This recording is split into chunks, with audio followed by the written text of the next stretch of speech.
Welcome into the DNVR Rockies podcast, brought to you by Strava Craft Coffee.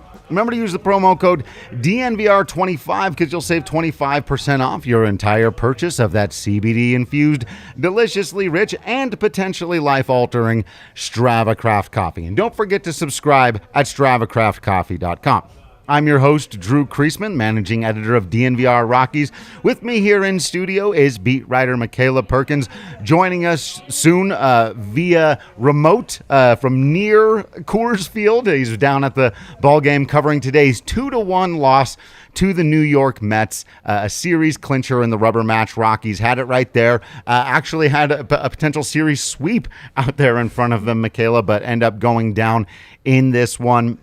We're going to actually back it up and start with the doubleheader. We'll get to today's game, especially once Patrick can join us with a little bit of insight from inside the clubhouse, hear what Bud Black had to say. But just overall series feelings, Makayla, all the games were close. So does that make, I mean, the one that wasn't was the one they won. Right. So is that consolation, silver lining thing, or are you just at the stage you're like, come on, put some W's in the W column? I mean, look, we need to make sure that our expectations are staying realistic throughout the season, right? I mean, I think I definitely feel a lot better after this series. The Mets aren't the Dodgers. We can all agree on that, right? Right. The Mets don't have the same level of... Totally. However, a very in vogue pick to win the National League East this year. Correct. So that the Rockies are out there, and you can see why with the pitching they've got, right? But the Rockies going out there and basically being within one swing of sweeping them. Yeah. You're like... Yeah. I mean, there were some unfortunate instances that definitely changed the tide for this series, but overall, I definitely feel a lot better. I wasn't expecting them to, get 10 runs off Jacob DeGrom. So, right. He's one of the best pitchers in the league right now. I think, like they said, there were just a couple of bad plays away from sweeping the series, and it's unfortunate it didn't go their way, but it's given me a little bit more hope. Obviously, there's still some things that need to be fixed. The Rockies are still, struggling in some areas, but it's not like we had no chance at all. We were kept out of the series the whole time. Like you said, we could have swept the series. So I definitely feel a lot better about it. Rockies are still going to Rockies. Mets are still going to Met. But overall, I feel a lot better. Let's start with the Jacob DeGrom performance, because I can hear a lot of people saying, Makayla, what are you talking about? They struck out, it was 17 times total? I got to go back. It was 14 against DeGrom. Yeah, DeGrom had 14 of the 18 and outs. It was ridiculous. It was an insane number of strikeouts, right? So, they looked totally overmatched in that game, though. Again, that's where you've got to recognize the context, right? I had somebody hit me up on Twitter and say something like, yeah, but the Rockies make every pitcher look like Jacob DeGrom. And it's like, no, they don't. I don't know if we're watching the same baseball game, but there was nobody who was going to go out there. If anything, the Rockies fared better against Jacob DeGrom than really anybody in the last couple of years. Yeah. Yeah, no, I definitely agree. Look, the Rockies have had a rough start to the season, right? They've had to face Kershaw, Walker Buehler, Trevor Bauer, Twice. Jacob DeGrom. Yep. I mean, they've gotten... Even Cueto is a great pitcher. Mm-hmm. Is not what he used to be, but that being one of your easier matchups. Stroman today. Right. That's a rough especially run for this lineup, who is comprised of so many young players who not only have they just not seen a lot of Major League Baseball pitching, but then they have to get their experience by facing a Cy Young winner. It's a lot to expect from these young guys. Yeah. I asked Buddy about that a day or two ago, and he used the phrase, it really is. It's a baptism by fire for these young guys. Absolutely. And you wouldn't necessarily draw it up this way in a year where you're hoping to be competitive.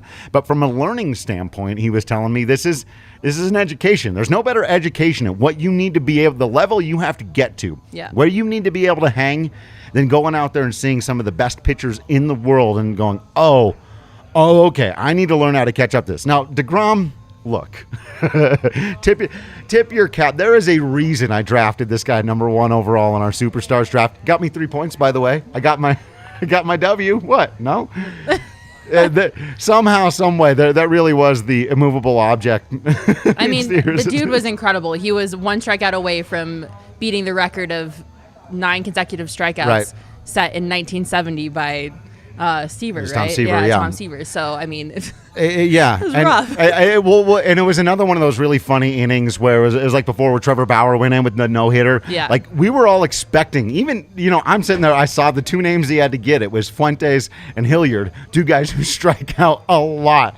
And DeGrom was on. Yeah. He had his best stuff, and he doesn't even need his best stuff. So when you're sitting on 100 miles an hour and you're throwing it wherever you want, I thought, here come the 2 strikeouts he needs. Yep. Here comes the record. But Josh manages to put a ball in play. Ruled an error. What do you think? I don't know about that one. 50-50. I mean, I wouldn't throw a huge fit. I could see it going either way, and it's probably a bigger deal. Like, when you think about how low Jacob DeGrom's ERA is, sitting at like 0.53, I think, then all of the runs in that inning become earned if you rule that a base hit for Josh up the middle. Right. And 3 earned runs in a game is something you'd have to go back a couple of years for the last time. His ERA went down after they charged that error. So... I totally get, by the way, why that has to be scored the way that it is. I've always thought once it's cleared, I think a solo home run should be an earned run no matter what. It's not like the guys out there going, well, I should already have 3 outs, so I'm just going to float one over the middle. Raimel Tapia went down and got a great pitch and hit a home run against Jacob DeGrom. So tell him it was an unearned run. Tapia doesn't care. He's going to remember that one. Dom Nunez hitting the triple off the wall. Even Jonathan Daza coming up with the big sac fly. Like, those are the moments for those young kids that they can build and talk. Buddy talking about getting an education. Yes. You can take that forward. Right. This is very much a building season. This is going to be all about these young guys getting experience, getting more playing time under their belt, trying to figure out who they are as baseball players so that they can ultimately build on that and contribute to the team in big ways in the future. So I just think we need to make sure we're keeping ourselves in check and realizing that we're not going to go out there and we're not going to score 10 runs on Jacob DeGrom. Like, that's just not realistic. But I mean, even on the flip side of that, I was really impressed with Chichi Gonzalez. He isn't a deep inning type of guy. You can pretty much count on 5 innings of pitching from Chichi, which is great in a doubleheader setting. Like, that's when all it's you a 7-inning really game. Yeah, we'll talk about that a little bit later. But I mean, I was impressed by him too, and he is doing what he needs to be doing to help the Rockies, especially while Kyle Freeland is still injured. So, on the flip side of Jacob DeGrom's performance, I was really happy with Chichi's performance. Unfortunately, it was blown by the bullpen. Yeah, that did not help out the Rockies at all that first game. Yeah, so that's a rough one, right? Like, ultimately, the point that we're making here is that when you take a lead into the late innings against Jacob DeGrom, you've done something right. I don't care what the strikeout totals were, folks. I don't. Like, the guys, like I said, we all sat down and had the opportunity to draft every single player in Major League Baseball. Mm-hmm. And given the opportunity, I went, that's the guy who's most likely to win an award because he dominates every time he steps out on the hill. He has the most unhittable stuff in baseball in my mind. He's just the best pitcher going right. He's a right-handed Randy Johnson. It's nuts. He's throwing 93-mile-an-hour sliders. So I don't care. Like, everyone was going to do terrible that game. That they scratched out the 3 runs they got. That they were leading 3-1 They're scrappy. when the starters were out of the game. Mm-hmm. That's a huge W for the young guys. Yes. Givens goes out, gives up a home run.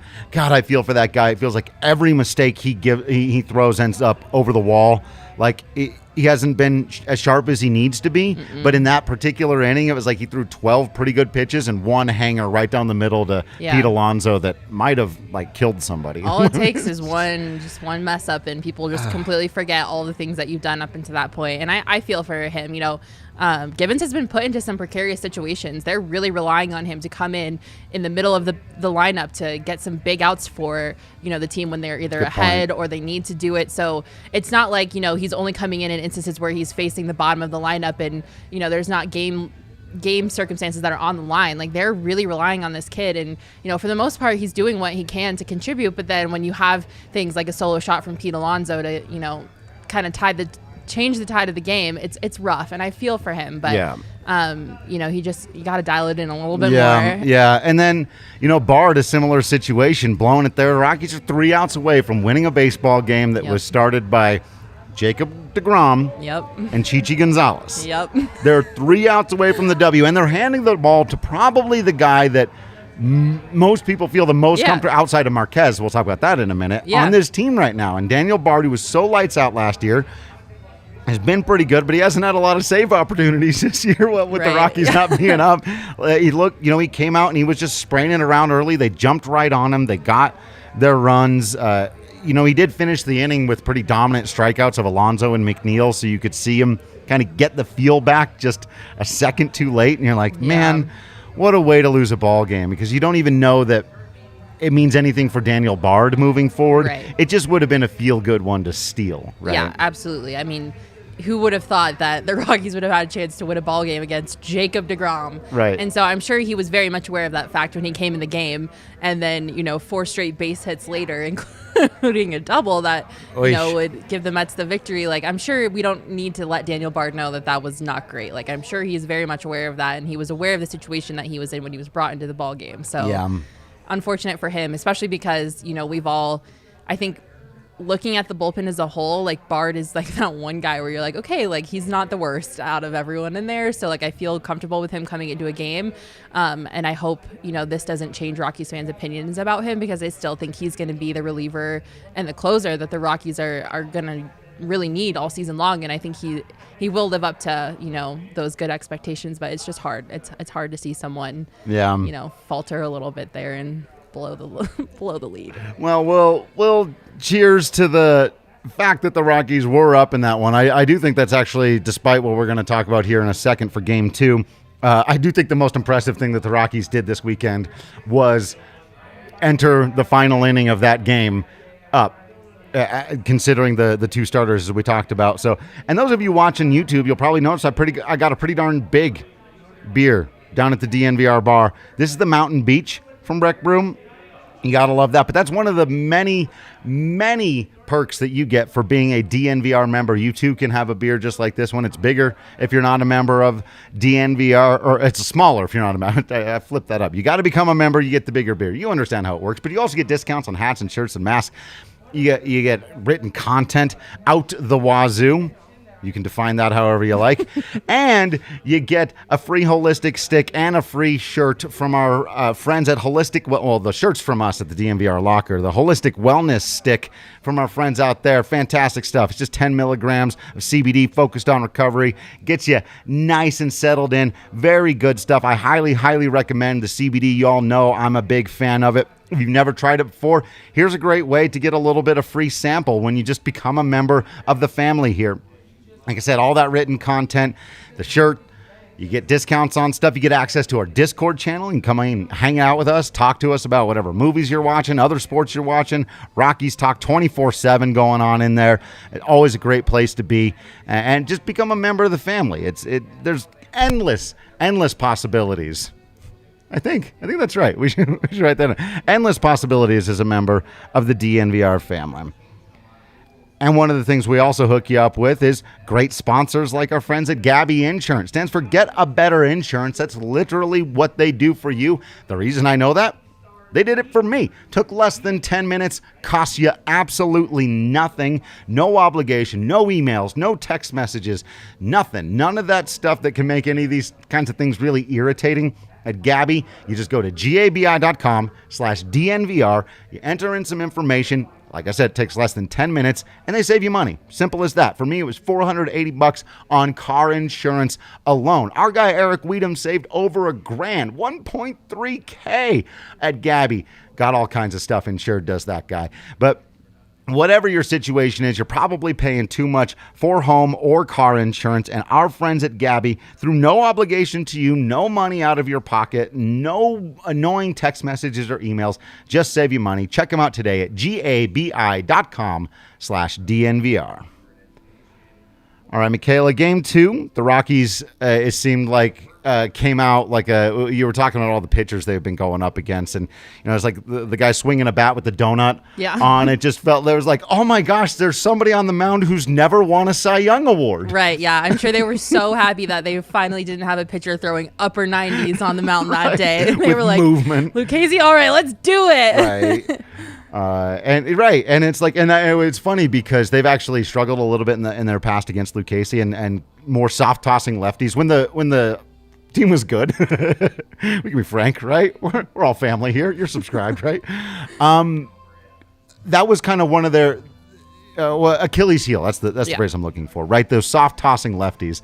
So it's kind of funny to see, so far this season, the great pitchers who throw hard are dominating the Rockies, and they're actually getting after some of these other guys. Score 7 runs. It was nice to see the offense just kind of break out a little bit. Yeah, absolutely. I mean, the 3 runs in the opening frame, I think, gave them that much needed energy boost that they needed after just, blowing a game to Jacob DeGrom. So, and getting struck out 9 times in a row. 47 times, yeah. So, I'm sure, having those 3 runs in that opening frame really just kind of gave them that boost that they needed to make it feel like, okay, we can just forget what happened that last game. This is a new game. We're going to move forward. We can score some runs. The bats finally were awake and jumping and moving. So it was good to see them kind of get that early lead. And I'm sure that also helped German Marquez feel, a little bit more confident going out there, knowing okay, we already are up. It's, it's not a situation where I have to be on it right away or we're just going to lose this game and fall early. So I was really happy to see them kind of get that offense going early. Yeah, I agree. I think that was huge. It was a big sigh of relief moment. There was, guys will talk about when you get into a slump, a hitting slump, and you feel like a hit's never going to come again. And the same thing as a team, and you just can't score runs. And so when you do go up, get a couple there in the first inning, and then do add a little bit more later, I think it allows you to build some of that confidence. Obviously, Josh Fuentes has really been struggling at the dish. Been fantastic in the field. He's been absolutely... I'm sorry. If Patrick was here already, he would have corrected me. He's been fantastic. Terrible that I missed that. We need a Patrick pun. No, I'm sorry. We're in on Fuentastic. We can't go back. You can only move forward when it comes to Fuentastic plays. Sure.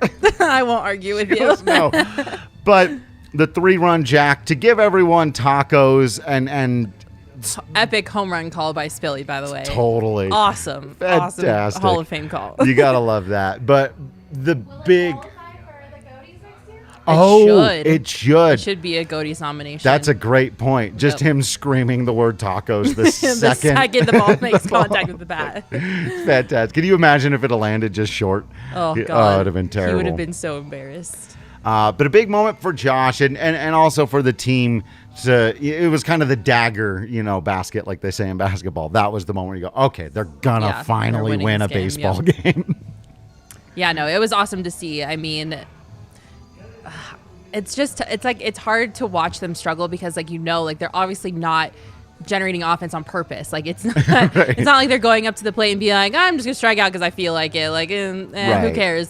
They're trying everything they can, and with their, again, I keep saying, their inexperience and their young age, big moments like this when you hit a freaking 3-run home run, it's like that confidence boost that you need to know that it's not always gonna be a slump. You're not always gonna be not generating offense. It's going to be okay. So it was cool to watch for sure. To go back to the first game for just a second, you just reminded me of a point I was going to make about the Dom Nunez at bat. And, you'll hear announcers talk about this all the time, cheating versus keeping a guy honest, right? They'll say a pitcher's got to throw his slider or his changeup or his curveball to keep a guy honest. And what do they mean by that? They mean exactly what happened with Dom Nunez, because DeGrom threw a great pitch, 99-mile-an-hour fastball up and in exactly where he wanted to. Dom Nunez hit the pitch for the sole purpose that he sold out entirely on. That's what it was going to be the second it left DeGrom's hands. That was not an honest swing, as they would say, right? If DeGrom throws a slider, changeup, curveball, a fastball in a slightly different location, Dom is going to swing and look ridiculous because he sold out 100%. Okay, what does that mean, though? Dom Nunez beat Jacob DeGrom with his mind as much as he did with his bat, with his approach as a very young player in this game. He sold out and said, I'm pretty sure this is what's coming, and the only way for me to hit a 99-mile-an-hour Jacob DeGrom fastball up and in with movement is for me to sell out and guess that that's what's coming and swing where I think it's headed. Right. He ran into it. He hit it off the wall. Now, that's not... Tapia actually made a great hack. Tapia doesn't do that, frankly. Tapia doesn't think through at bats that way. Right. But Dom Nunez did, and seeing that, and that's exactly what you're talking about. It's those moments where you go, aha, now Dom knows he can do that. And if he knows he can do that against Jacob DeGrom, then he knows when he's starting to face some guys that aren't quite that good, which is everybody else. Right, yeah. I mean, I think, I don't want people to start reading into the Rockies' bats and the lack of offense as like a detrimental permanent thing that's going to continue with this team. I think it's just going to take time for these young guys like Dom Nunez and Josh Fuentes to just like develop that mental aspect of being at the plate and facing a pitcher, and also the timing aspect too, right? Yep. Like these kids didn't have anything last year with COVID affecting the minor leagues this season. That's a great point. They didn't face as many live, pitches as they would have if, COVID hadn't affected it. So not only have they been slowed down development wise, they haven't, been able to work on their timing, all that type of stuff that I think is showing up now as they're playing games real time this season that I don't think would have been an issue if they would have had more time. They would have faced more live pitchers, all that type of stuff that I think they're just missing is just due to the fact that like not only are they young guys who haven't had a lot of service time in Major League Baseball, but they also missed a huge chunk of their minor league system last year that would have helped with their development, their timing, all that type of stuff. So they're like Bud Black said, it really is trial by fire because they are learning real time against Cy Young winning pitchers. Yeah. Like it is literally baptism by fire out there for these guys. So I don't think this is a problem that's going to stick around forever. I don't want people to start being like, oh, these players are trash. There's no reason to watch. They can't hit the ball. They can't put the ball in play. I don't think that's going to be an issue for very long. Like it's just going to take them some time to develop that timing, to develop that mental aspect. I mean, look at Hampson so far this season. Last season he was swinging at the first thing that came his way. Right. And now he's taking his at-bats so much deeper. Yeah. The pitch counts on him are so much higher because, he was able to do a little bit of that last season, whereas these guys like Dom Nunez and Josh Fuentes haven't been able to do that. So I think that's where the disparity is. So I just don't want people to start discounting this team because they can't put the ball in play. Totally. And it may end up being the case that some of these guys, don't make it. Somebody was kind of getting after me for giving Jonathan Daza credit for the sac fly the other day. And it's like, you know what? Jonathan Daza may not have a 4-year career. It may turn out that his inability to keep up with Major League pitching, him and thousands and thousands and thousands of other super talented ball players over the year who could do everything else in the game. Great defender, a great base runner, really smart baseball player, good contact hitter. But Major League, it's tough, man. You hit it. No, it's very difficult. And so, if he's out of the league in 4 years, I won't be shocked. Same thing with a guy like Sam Hilliard. I won't be shocked if he doesn't make it. I won't be shocked if he turns himself into a nice 9, 10, 12-year-long career, even if it's a fourth outfielder the whole time. But some of these guys are going to pop, and we are seeing those steps forward, like you said, with Hampson and Nunez. Obviously, the huge one this year from Ryan McMahon. Yes. Who, again, look at where he was a year ago or 2 years ago. Would you have said, in fact, you would have, maybe not you person, not you DNVR listener, very smart, beautiful, very wise baseball fan that you are, but the other people talking about McMahon's never going to have it. He's striking out way too much. He's hitting in the low 200s, very similar numbers to what you look at when you see Hilliard and Nunez and some of these guys right now. And we don't know who's going to reach that next step, though I do. It's Dom Nunez. But I'm very, very excited about what we've seen from Dom Nunez so far. And yes, I know what his batting average is right now. Again, it's what we're talking about. You've got to look forward as these guys tighten their approaches and become major league players. Most of these guys who have never been that before. Yep. Some who have, though, Charlie Blackmon and Trevor Story, neither of whom have started out. Now, Charlie's just had a rough start to the season. Trevor's had a rough start to the season in completely the opposite realm. Another one today, Matt. The guy's hitting 105 mile an hour. He's got to lead the league at 105 mile an hour exit velocity line drives that have been caught. It's so tough. I feel for the guy so bad. I'm sure as soon as the ball was caught, he was just like, "You kidding me? Another one. The composure. I would be breaking things. You know when you see those videos of guys taking the bat to the water cooler, and if you see it out of context, you always wonder, like, what made him do that? And this one would be one for Trevor where you'd have to go back like this whole season now and look at 10 to 15 just screaming line drives that he's hit and had nothing to show for it. He should have at least 5 home runs so far easy. this season. Yeah. Easily. It's so frustrating. He does end up hitting a double late in this one. Charlie Blackmon drives him in, makes it a 2-1 game, gives the Rockies some hope, gets on base with a base hit there at the end, and caught stealing to end the game. Trevor, why did you run? I don't hate it. I understand wanting to be aggressive and getting in scoring position, so it gives you a better chance of walking off, obviously with Charlie at the plate, but you just have to be a little bit more careful than that. Yeah. You have to be aggressive and get in scoring position, but you also can't get caught stealing. Like, there's a nice in-between somewhere in the middle of that, and it just wasn't, like, he just went full-on straight, reckless, I'm going to go for it, even though I probably shouldn't. So... Yeah, it's one of those things that you just this is where we start getting back into the philosophical conversations about what you want out of this season. I think before too long here we're going to be joined by our guy Patrick Lyons, and this was something that we had talked about a lot during the offseason, essentially, you know, him being in the camp of I want the Rockies to what's the word? Tank, I guess, is the word, right? To get the first round pick, to have that first round draft pick. And because if you're going to be bad, you may as well be best at being bad, rebuild the farm system, do all of that stuff, or whatever. And I was saying, you know, that might be a little bit incongruous with what I want, which is for the young players to get better and better. And if the young players are playing well, you're going to win some games, and that's going to make it hard. But then you see in this series, the young players actually doing pretty well, showing some spark, and then they still end up losing, mostly on veterans. And you go like, I don't know, maybe we'll take that. Maybe ultimately you can have the best of both worlds, get development from young players and still get that first-round draft pick if that's what you want. I mean, that's what I'm hoping for, if I'm being completely honest. We're all family here, right? Right. So, you know, I think there is a happy medium where you can have, you know, the young guys learning and improving and getting better, and then veteran players, you know, kind of counteracting that with their performance. Whereas, okay, at least the young guys are getting better, but we're not in a position where we're going to lose the first pick in the draft.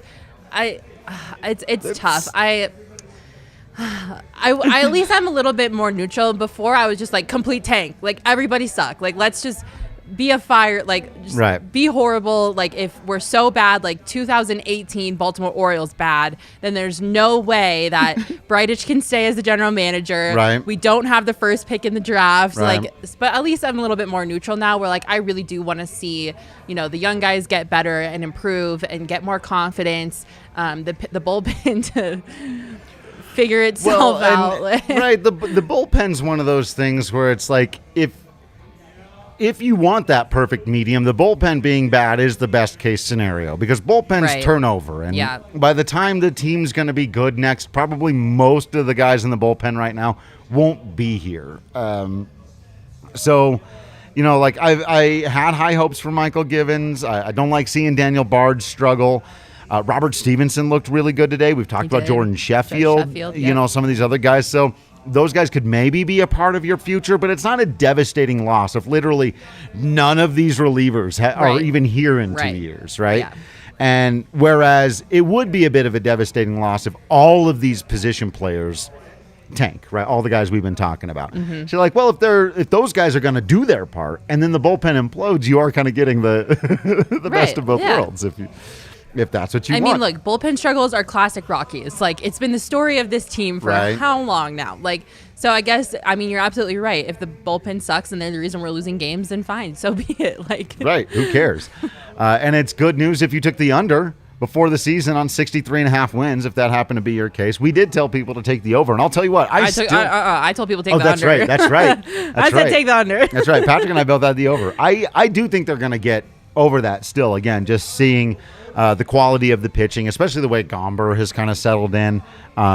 and some of the fight that we have seen out of the offense. But if you want to, you can still bet on any of this stuff. You got the overs, you got the unders, you got to get it on DraftKings Sportsbook.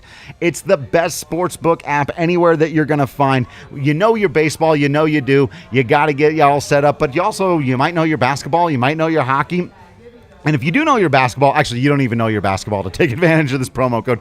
You just have to understand that basketball exists. Because right now, when you download the top-rated DraftKings Sportsbook app and you use promo code DNVR when you sign up, you'll turn $1 into $100 in free bets if the basketball team of your choosing hits a 3. That's code DNVR to turn $1 into $100 in free bets for a limited time only at DraftKings Sportsbook. Must be 21 or older. Colorado only. New customers only. Restrictions apply. See DraftKings.com/sportsbook for details. And if you have a gambling problem, call 1-800-522-4700.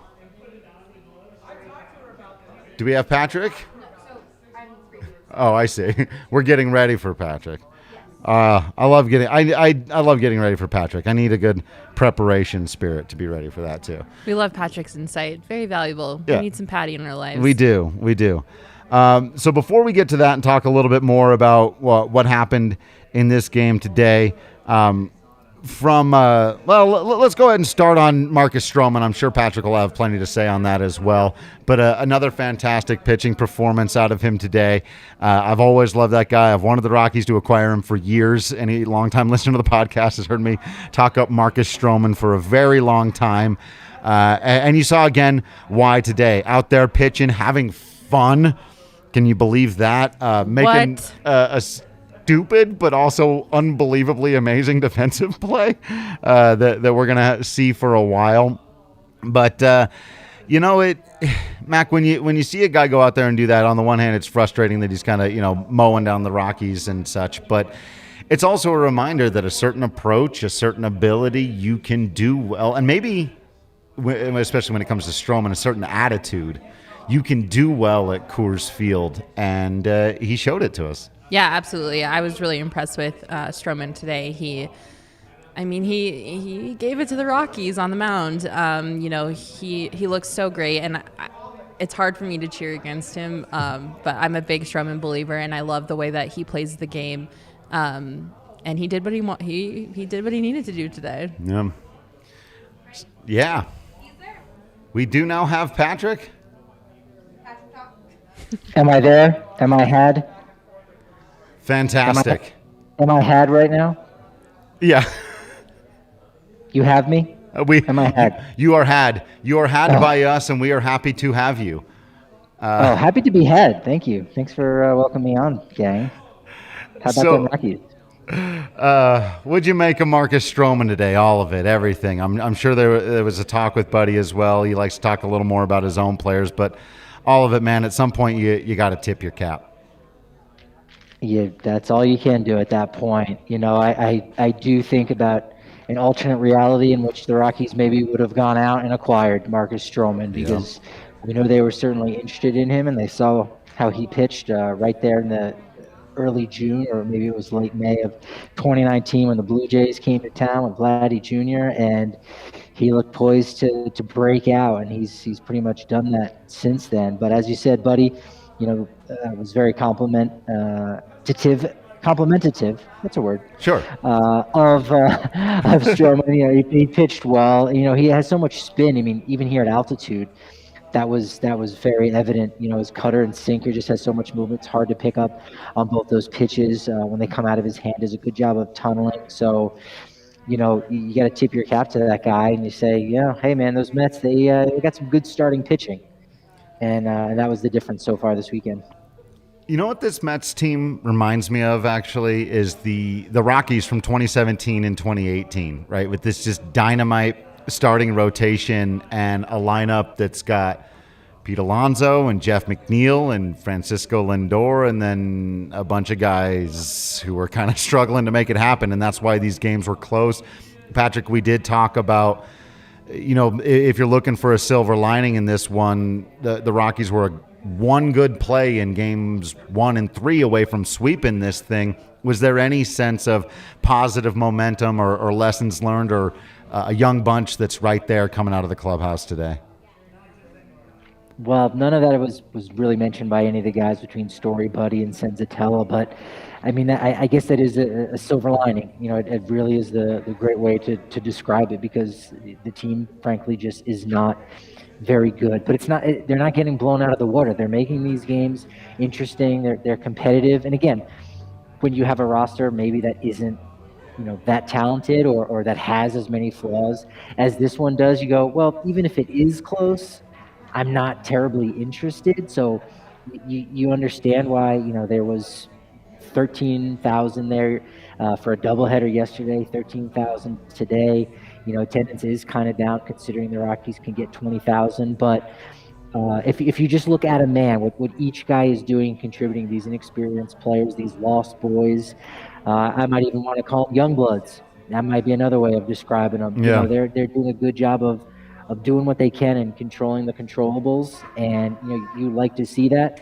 I think the maybe a potential silver lining is that there's still some room on this roster to bring up even more young players, to bring up even more guys that we can kind of figure out, hey, what are these players? CJ Crone, I think you mentioned him earlier in the podcast.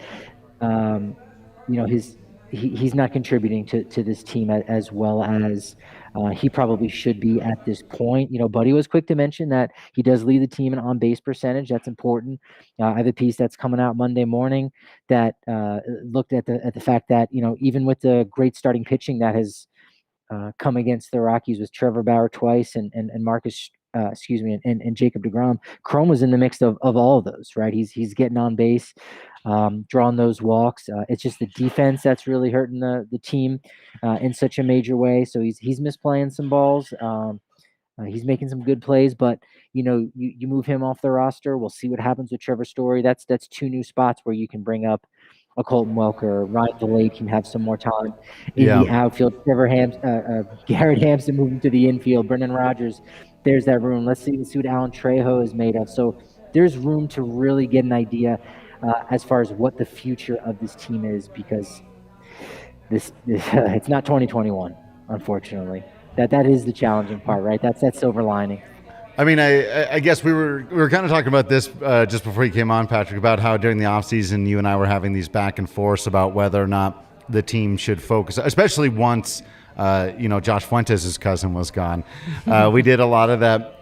Should they tank on purpose? You of the opinion that the best outcome here could be they get that first overall pick. Me of the best opinion that the best outcome here needs to be that their young players develop.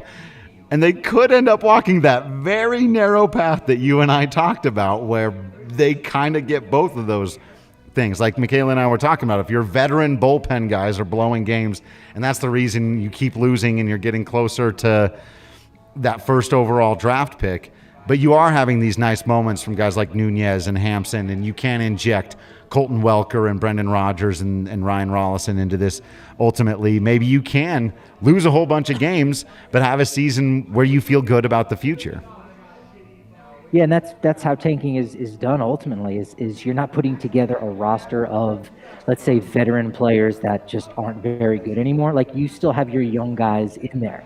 If you go back and look at what the Cubs did and the Houston Astros, to a degree, Atlanta did this as well, and they're reaping the benefits.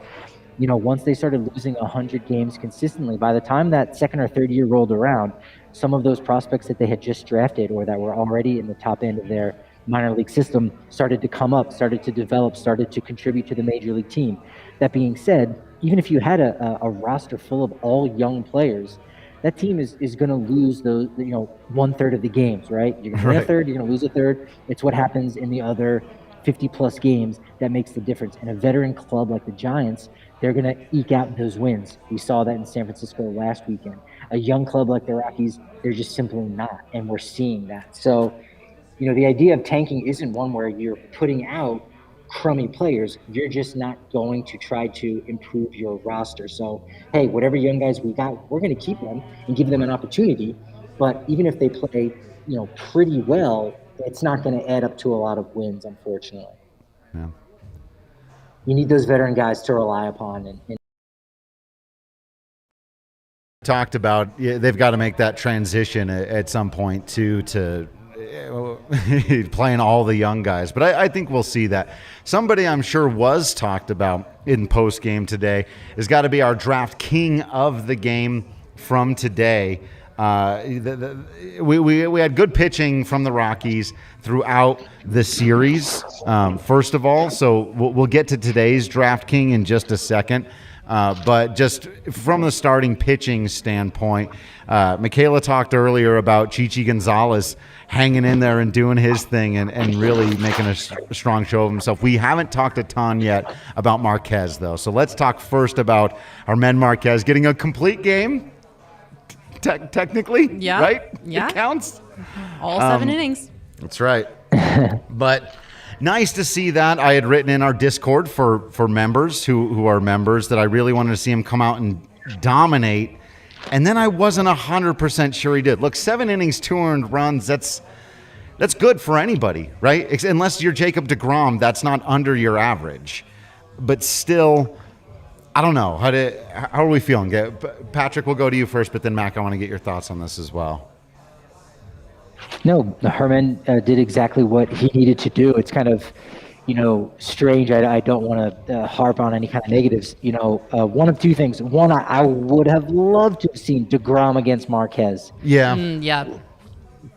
The ace versus the Rockies ace, right? Yeah. Like, is he a true ace yet? He's trying to get there. That certainly could have done wonders for his PR, so to speak, right? People watching DeGrom say, hey, wait, who's this Marquez guy pitching in the middle of nowhere in Colorado? Like, he's pretty special. He's pretty talented. Yeah. So would you have liked to have seen those guys, go toe-to-toe? Also, you knew you're going to get more out of Herman than you were Chichi, so you got to worry about, if Chichi throws it, you're going to the bullpen real early there, and you're not leaving yourself a lot of wiggle room in Herman's start. But as it was, Chichi did pitch really well. So, Marquez did what he should do against, a pretty talented lineup. I think we're going to see that a lot more consistently. 7 innings, 2 earned runs, and really as a whole, as you kind of started talking about, Drew, the rotation is finally starting to settle into what we kind of expect it to be. Have these competitive games where, hey, if the offense can do what it needs to do and things start to click for them, then the Rockies are going to win some more ball games. So again, they might be 4-12 right now at a .275 winning percentage, but they're probably a little closer to a .400 winning percentage club. Yeah. So again, they could have won 3 or 4 more games right now. Maybe be sitting at 7 and 8. I don't know where you want to draw the line at, but the rotation is finally getting it done now, which is nice to see. Yeah, I think that it was probably Herman Marquez's best outing so far this season. Patrick kind of gave you a little bit, but he only gave up 2 runs on 2 hits. He only walked 2 and he struck out 6 on 87 pitches. I think overall his fastball command was so much better. Yeah. His slider was really great that day too. I can tell he's been working on his delivery just because it looks way, way, way better than it did when he started the season against the Dodgers. So, he, in my opinion, it was his best outing of the season so far. Obviously, he got some help from the lineup finally. So, having some run support is always really nice when you're out there. But he's helped snap the Rockies' 7-game losing skid. So, I don't really know what more you could have asked from him yesterday. I think out of the 87 pitches he threw, 51 of them were for strikes. So yeah, he looked a lot better. I think it was it was walk. definitely his best start of the year, no doubt. Yeah. There was a walk that led to a run that bothered me. Well, and in the first 3 innings, he was perfect. Yeah. He looked great, and he just shut out in those first 3 innings. And like you said, the fastball command is the most important thing for moving forward. But if you want to see the things that separate, why is Herman Marquez really, really, really good, and guys like Trevor Bauer and Jacob DeGrom are Cy Young caliber, and Marquez hasn't quite gotten there? It's not the hit. I think it was Jeff McNeil that drove the double into the gap against him that more or less ended up leading to the 2 runs that Marquez gave up. It was the walk. That's what separates them, is the command in those situations. On the flip side, when you saw DeGrom get into the one kind of jam he created, right, where he gave up the leadoff double to Charlie and then walked CJ Cron, and then that's when he dialed in for basically the rest of the game and became unhittable and struck out the next 8 guys. And so, you've got to have one of those two things, and Marquez hasn't shown the extra gear to then strike out the side and strand those 2 guys at second and third, or not walk the guy to begin with. And so I think that's why it was a great outing, but why I'm still frustrated with Marquez is I want him to put his name into that Cy Young caliber conversation, and those are the little things that are keeping him outside of it. All right, but today, my guy, my dude, Antonio Senzatella, your draft king of the game, 6 innings, 1 earned run, didn't walk anybody at Coors Field, went out there, did everything he could to give his team a chance to win the baseball game. Needed to have a good one after a very frustrating outing his last time out. And, as Patrick said, this is against a lineup and a team that expects to compete in the National League East in an offensive environment out here, and a young pitcher who gets overlooked a lot. Makayla, that was pretty exciting to watch him today. Yeah, I mean, I think that was someone totally different on the mound tonight, because he looked completely opposite from his start against the Dodgers last week. I mean, maybe it's just Antonio Senzatella can't play just don't against pitch the Dodgers. Just don't play the Dodgers and he'll be great. So, he was awesome. He pitched brilliantly. He went 6 innings, allowing just 2 runs, obviously only 1 earned, 4 strikeouts, no walks, like you just went through. He did a phenomenal job of pounding the strike zone. 78 pitches, 51 were strikes. This was just, a great outing for Senzatella. He obviously had to lock in a little bit after he allowed those 2 hits to start the top of the second. But after that, he didn't allow another extra base hit or an earned run that whole game. So it was great to see from him. It was, like I said, a complete 180 from the Dodgers game. So I think from now on, Senza, you got to sit out these Dodgers series and we're going to be great. Yeah, Senzatella, between his 2 starts here, his last 2 starts, I should say, at Coors Field, between this Mets start and what he did against Arizona, that's 14 innings pitched, 1 earned run.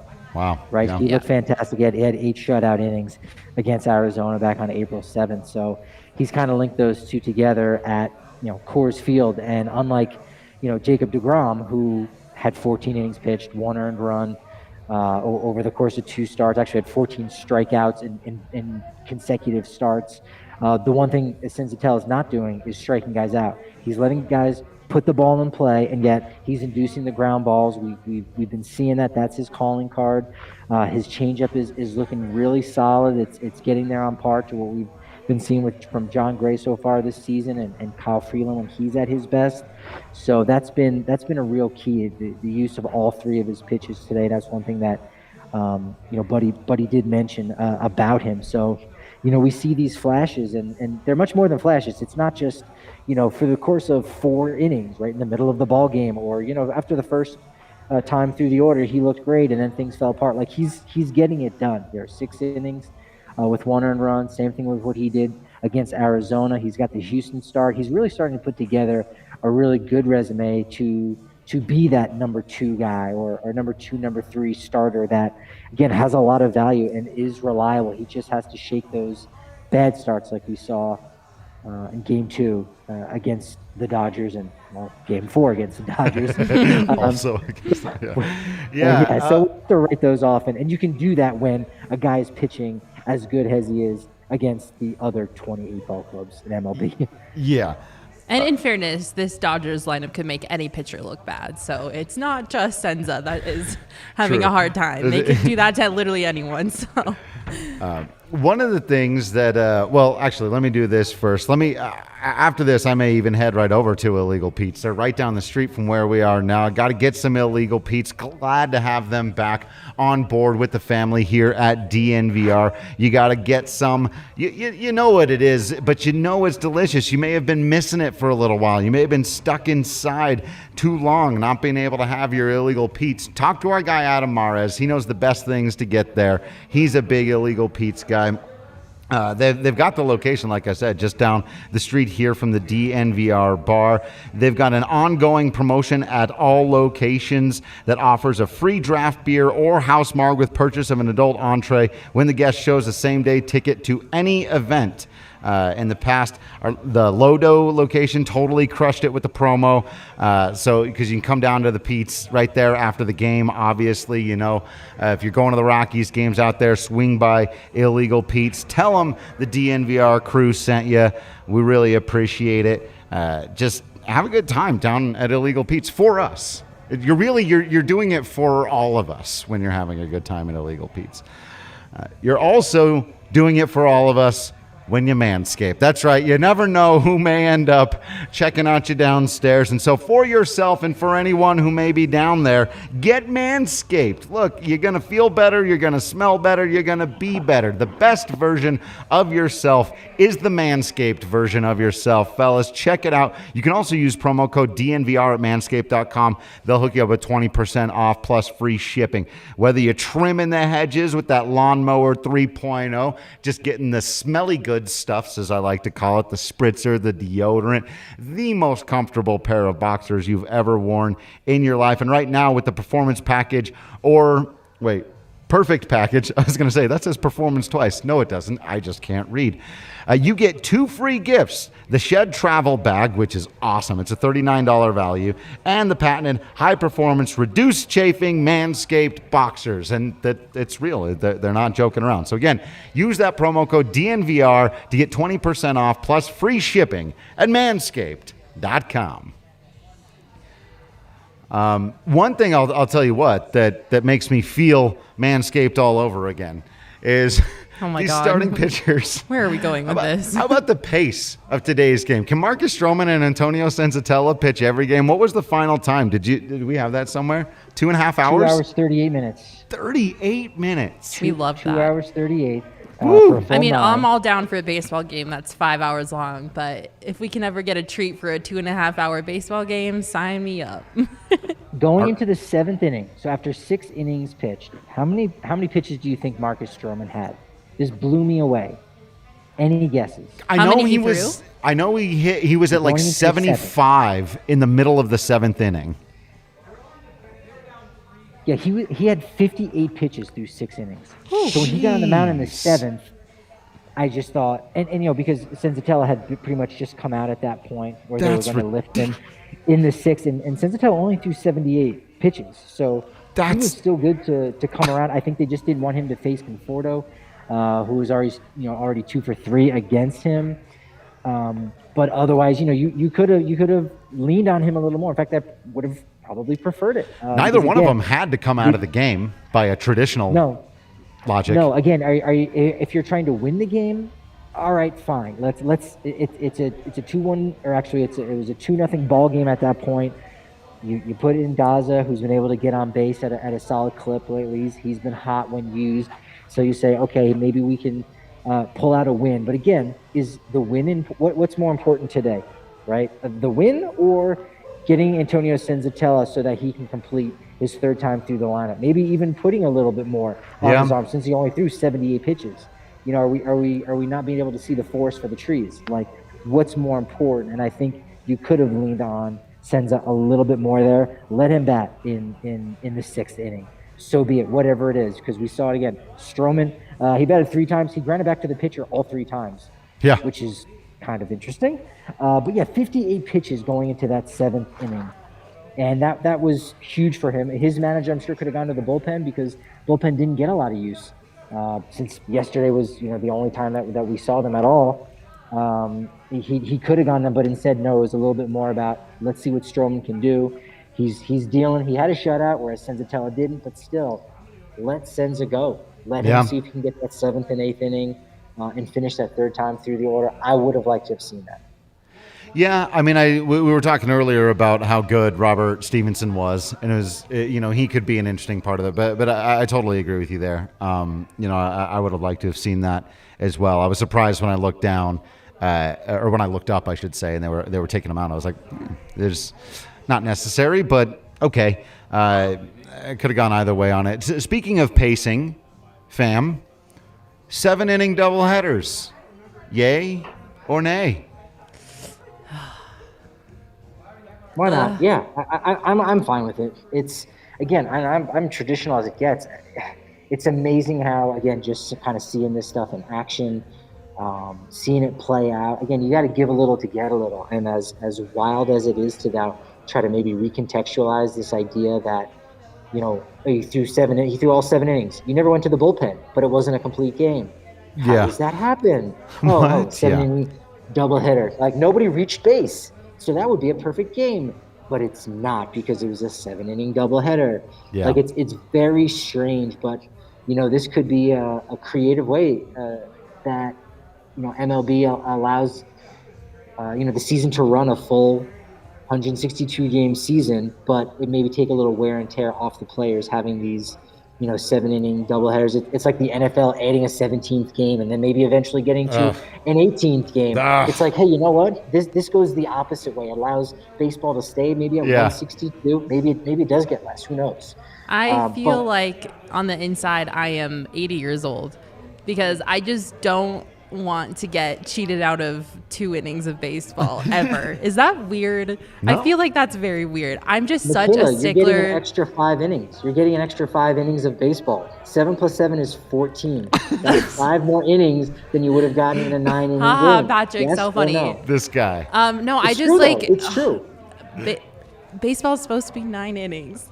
Yeah. But okay, I also hate the California extra innings rule. I hate the DH in the National League. I am just such an old soul when it comes to traditional baseball rules and not messing with the most perfect game in the entire world. So is it the end of the world that they played a 7-inning doubleheader? No. I just feel a little cheated out of 2 innings of each of those games. And I'm 80 years old, I guess, because I'm sure that's not a popular opinion. And everyone's like, baseball's too long already. The game's 4 hours. However many innings, I don't give a crap as long as it ends in 2 hours. But I love my 9-inning long baseball games. And I'm a traditionalist and I understand I'm 24, but I'm 80 on the inside. That's a fair point about the loss of hey, it's not a full game unless it's 9 innings. I'm losing something. At the same time, think about the potential for reduced injury in long games like that. Whether a pitcher's going out throwing too much, or again, you got to use a guy in the bullpen for the second day in a row, things of that nature. It's going to reduce a little of the wear and tear. So for every 2 innings that you miss out on once a week, if this becomes a typical thing, you're gonna gain back a lot more in reduced player injuries, and you're not gonna have to worry about Chris Owings. We just learned went to the 60-day DL. He's gonna need thumb surgery. He's gonna be out for 8 weeks. You also could make the game better for people that aren't baseball fans, because yesterday's 2 games were all in that 2:30 range. And that makes it a little bit more attractive for some people. So you're shaving off some. Again, I would rather not do it at all, but I can see how there'd be some benefits. And, for that, okay, I'm okay with making that sacrifice. Yeah, I hope we see that ultimately, and I hope somebody does a study and we can find, because that would be a great way to win me back on this. I will say, I didn't hate it. Oh, no, I didn't say that right. I didn't hate it. I didn't hate it nearly as much as I thought I would. I hated it. I think when I hated it the most, actually, was not when the games ended early. It was when they were in the 5th.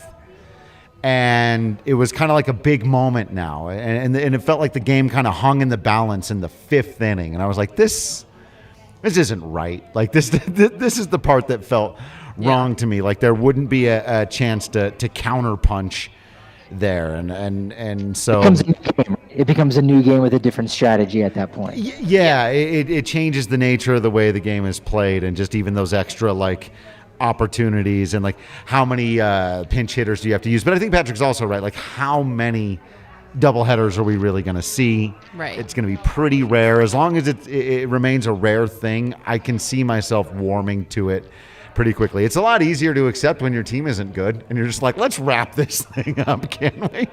I think I would be more frustrated if this was 2018 and I was hanging on to every single box score trying to analyze whether or not Colorado can be good enough to get, and to your point, needing those extra 4 innings of research and data and analysis and everything to look at and know who's going to do when you lose games in those. I kind of felt that way last year when they lost.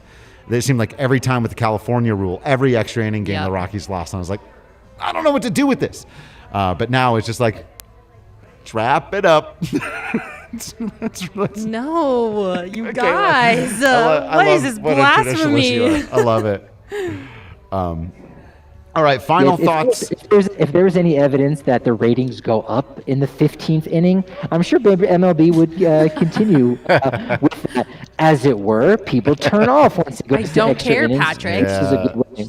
Sit there, eat your hot dog, and enjoy it. Makayla, some of us do care about the future of baseball, so we got this stuff seriously. I love it. I love it. All right, let's go around the table, as it were, get some final thoughts on the series and sort of where the Rockies are at moving forward here. Day off, 2-game set. They'll welcome Houston into town, then another day off, weekend series against the Phils, all at home before they get back out on the road. Patrick, we'll start with you. Just kind of final thoughts on the series and what you're most looking at kind of moving forward. I'm glad to see they didn't get, totally blown out or embarrassed in any way, and they really haven't been too embarrassed. I would say again they look dreadful in LA, but that's going to happen when you play the Dodgers, and that's happened even when the Rockies have had a competitive team. So that's fine. I really would like to see them at least win 2 of their next 5 games here at home before they go out on the road. They got an off day tomorrow on Monday. That was one of the questions that was very pervasive throughout the post-game press conference. Hey, how good is this off day tomorrow? I'm sure Buddy loved that. Yeah, pretty much. And Thursday again is also an off day before the Phillies come to town. So they've got some good teams that they're coming up against, but I just want to see them continue to be competitive. The wins and losses, I don't know that they're terribly valuable. It really is more about just those young guys getting playing time, getting experience, and just getting an opportunity to do some big things in some big spots. And if the games are close, that's great. If they still lose, so be it, because it's better that way than putting out your best possible roster with a bunch of veterans and whatnot, because that's not going to help the future of your club, right? Yeah. Anybody on this roster over 30 years old is essentially not a future part of the club when they get good again, right? So forget those guys. Focus on the youngins, and that's what I'm going to be looking for over the next 5 games while they're on this finish up this homestand. Yeah. Yeah, I 100% agree with everything Patrick just said. This series made me feel a lot better, actually, about the Rockies. It's hard to kind of not get down when you're getting blown out by the Dodgers. It's a mood dampener, to say the least. But this series definitely lightened the mood a little bit, I think. The starting pitching is phenomenal. Every time that they go out there and compete, it seems like the starting pitching is just getting better and better and better, which is always great to see. I'm really happy for those guys in the rotation, and I definitely think the Rockies getting at least 2 of the next 5 is very reasonable. The Astros aren't looking too great right now. I'm not scared of them at all. The Phillies, they're a little bit more competitive, in my opinion, than the Astros are at the moment. So I would love to see the Rockies take at least the next 2 of their 5 for this the rest of this homestand. Yeah. But I definitely feel a lot better that after this series. Obviously, it's a bummer that they didn't get 2 of 3, which I think also could have been easily done from the Mets. But overall, starting pitching is looking great. The young guys, they're going to continue to get experience, continue to increase their playing time and build that confidence. At some point, Trevor Story and Charlie Blackmon's bats will wake up. I'm not too stressed about that either. So overall, I definitely feel a lot better and just continuing to remind myself to check my expectations, make sure they're realistic for this season, and finding those moments of joy in each of those games that is positive and something that we can, look forward to in the future as well for the Rockies. So. There was one note that I had that I forgot. So before we all get out of here, because we've been talking about things we'll remember from series we haven't had any from the last couple. That Marcus Stroman play from today with him fielding the ball behind his back and throwing a dribbler over to first base, I think might make the list. That was that was crazy. That was a great wild. catch. The grass really ate the ball up a little bit because he just kind of flicked it with his wrist, and it just got slower and slower as it gained more friction with the grass, because I thought the throw was going to be there a mile ahead of time, and it wasn't. I think the Fuentes play was fantastic too at third base. Now granted, there was a relay throw coming in from Blackman, but he moved up the baseline a little bit, and he made a play that I thought was going to be a real easy triple for McNeil. He was able to tag him out. So that Stroman play was very memorable, and it's funny because I was talking with someone during the game, a Mets fan, who said pitchers, they have a problem with fielding their position, because we had seen it the inning before with Michael Givens, right? Yeah. He stuck his and then deflected the ball like Dikembe Mutombo, into foul territory. That was really strange. And then you saw Stroman do it. Then I got a comment about Charlie Blackman hitting a walk-off because, you know what, the Mets are going to Mets. Sure. And that's usually true, but the Mets can't Mets if the Rockies out-Rockies them. That's right. Yes, absolutely. Also, too, that kind of series. I will say, with the Astros coming into town, everybody go buy your trash cans now. Yes. This is the one time that I'm going to condone selling out Coors Field because I want to see trash cans. I want to see tomfoolery. I want to see all of it. This is your one chance to make fun of the Astros. Well, one of two chances to make fun of the Astros. So please take advantage of it. Troll the heck out of them while you're at Coors Field. Please, please, please. It'll make me so happy. And I just want to hear any Spilly Goat commentary that we could possibly get out of that. So please go get your trash cans now. I'm glad you said that because I'm glad you said that, Makayla, because that's one thing that I also wish for the rest of this homestand is for the Rockies to have some fun. Yes. They are not having fun right now. I want to see them smile. Not, again, that's not going to win them a World Series anytime soon, a smile here and there. But we want these guys to have fun. They're our guys. We want the fans to have fun and smile and have a good time. And so that's something that I hope can happen. And, hey, maybe with the Astros coming to town, everyone can kind of, rally together, have some shame waves, whatever you got to do to really get in those Astros' ears, get in their butts, whatever it is. Maybe that'll translate to the Rockies having a little bit of fun too. Right. Scoring 3 runs on Jacob DeGrom, earned or unearned in the box score. That was fun. More of that type of stuff. Well, that's what we're going to be looking for this team for the rest of this homestand. Like Makayla said, we really appreciate all you hanging out with us. We know you're going to be watching for the rest of the homestand. You're hardcore. You, like Makayla, have recognized what realistic expectations are. We're here to watch these young players have those moments like Nunez and Daza did in that big game. Fuentes with his huge 3-run jack. Raimel Tapia is not the youngest guy on the team. Actually, he's one of the older guys on the team, as it's turned out, or at least most experience, but still him coming into his own. Now he owns home runs this year against Walker Buehler and Jacob DeGrom. Those are the things that you can hang your hat on as a Rockies fan. And also in first place for that first round draft pick. So keep hanging for that first overall Green, pick. Here we come. So keep hanging out with us. Make sure you're following everybody on social media at Patrick D. Lyons, at Drew Creasman, at Makayla E. Perkins, at DNVR_Rockies. Subscribe to the DNVR.com so you don't miss out on any of that written content. Plus, you get discounts on hats, shirts, masks, a bigger beer when you come on down here to the DNVR bar. And you get, if you sign up for the annual right now, that free shirt and a free stick from our friends at Holistic Wellness. Check them out at holisticwellness.com. We appreciate you all being absolutely awesome out there. We promise to continue being absolutely Patrick Lyons, Makayla Perkins, Drew Creasman, and Ali Monroy behind the camera today for us in here.